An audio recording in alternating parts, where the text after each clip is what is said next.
सैफ पठान मुंब्रा के EIMIM प्रमुख हैं, जिन्होंने ठाणे महानगर पालिका चुनाव 2026 में पैनल नंबर 26 डी से शानदार जीत हासिल। यह जीत मुंब्रा में AIMIM की कुल 6 सीटों में से एक प्रमुख उपलब्धि थी। सभी की नजर सैफ पठान के ऊपर टिकी हुई थी। वह AIMIM महाराष्ट्र के ज्वाइंट सेक्रेटरी भी रह चुके हैं और मुंब्रा उन्होंने कलवा क्षेत्र में पार्टी को मजबूत करने में अहम योगदान दिया। इम्तियाज जलील और असदुद्दीन ओवैसी जैसे नेताओं के समर्थन से उन्होंने स्थानीय स्तर पर अभियान चलाए। इनके संघर्ष की कहानी की बात करें तो सैफ पठान ने कब्रिस्तान और स्लॉटर हाउस में भ्रष्टाचार के खिलाफ धरना दी आंदोलन की, साथ ही वक्फ बिल 2024 के विरोध में मुंब्रा रेलवे स्टेशन पर जनता को जागरूक किया। मुंब्रा की आवाम के हक और इंसाफ और तरक्की के लिए लंबे समय से संघर्षरत रहे, जिसकी वजह से उन्हें स्थानीय समर्थन मिला। समर्थन भी ऐसा मिला कि इस समर्थन को देख सब लोग हैरान रहे। सैफ पठान ने मुंब्रा में शिक्षा, स्वास्थ्य, बुनियादी ढांचा और भ्रष्टाचार जैसे प्रमुख मुद्दों पर सक्रिय काम किया है। उन्होंने नाले गटर की खराब स्थिति, नाकारा नगर सेवकों के खिलाफ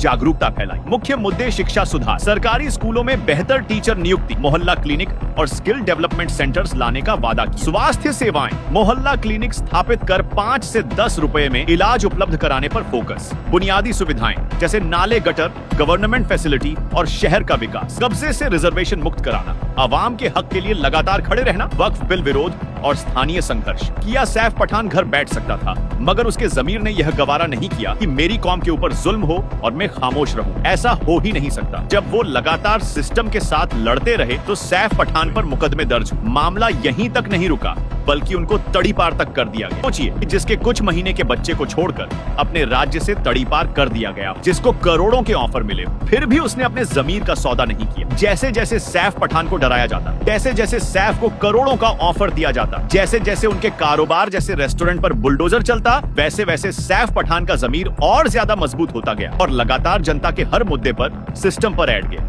जिसका बदला जनता ने उनको कॉर्पोरेटर बनाकर दिया। सैफ पठान के स्थानीय विकास प्रोजेक्ट मुख्य रूप से मुंब्रा की बुनियादी सुविधाओं पर केंद्रित रहे। हालांकि पूर्ण रूप से लागू प्रोजेक्ट सीमित हैं, क्योंकि वे हाल ही में चुने गए। उन्होंने भ्रष्टाचार उजागर कर विकास को गति देने का प्रयास किया। प्रमुख प्रयास भ्रष्टाचार रोकथाम, 12 करोड़ रुपए की वर्क ऑन ऑर्डर में तारीख छेड़छाड़ का आरोप लगाकर पारदर्शिता सुनिश्चित करने की कोशिश। बुलडोजर विरोध, बुलडोजर से घर बचाव के लिए सक्रिय भूमि, अवैध कब्जों के खिलाफ लेकिन न्यायपूर्ण तरीके से। बुनियादी सुविधाएं, नाले गटर, स्कूल और अस्पताल सुधार के वादे, साथ ही मोहल्ला क्लिनिक लाने का लक्ष्य। भविष्य के प्रोजेक्ट उन्होंने सच्चे विकास के नाम पर रोड डेवलपमेंट, सरकारी योजनाओं का डोर टू डोर वितरण और म्युनिसिपल स्कूलों का उन्नयन वादा किया। फिलहाल सैफ पठान के संघर्ष और उनकी जीत पर आप क्या सोचते हैं?